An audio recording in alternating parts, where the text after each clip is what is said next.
Aujourd'hui, nous plongeons dans le monde fascinant des confréries sénégalaises et leurs liens profonds avec le Saint-Coran. Explorons ensemble comment ces communautés spirituelles ont façonné la culture et la religion sénégalaise pendant des siècles. Tout d'abord, un peu de contexte. Les confréries, ou tariqa au Sénégal, sont des ordres mystiques islamiques remontant au XIe siècle. Elles ont été introduites par des saints et érudits soufis qui mettaient l'accent sur la spiritualité personnelle et le culte communautaire. Les deux confréries les plus importantes sont la Tidjaniya et la Mouridiya.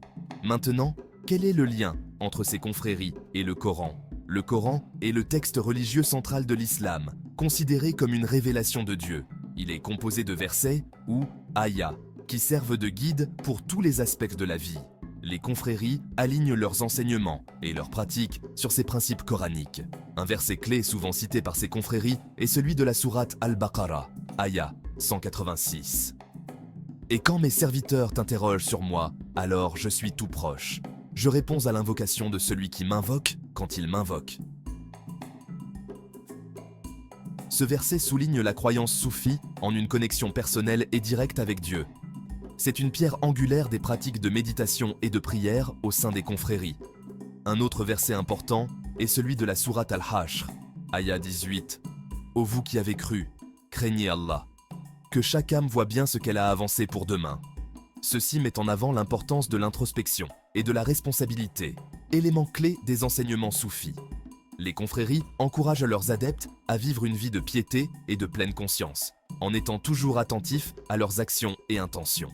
La confrérie Mouridiya, fondée par Cheikh Ahmadou Bamba, met fortement l'accent sur le travail acharné et le service communautaire, inspiré par la sourate Al-Asr, ayah 1-3.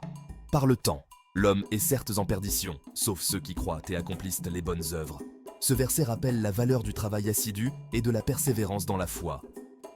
Voilà donc, les confréries sénégalaises ne sont pas seulement des entités religieuses, elles sont tissées dans le tissu social du pays.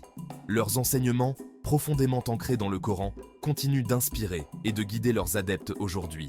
Merci de m'avoir rejoint dans ce voyage historique. Si vous avez apprécié cette vidéo, n'oubliez pas d'aimer, de vous abonner et d'activer la cloche pour plus de plongées dans l'histoire.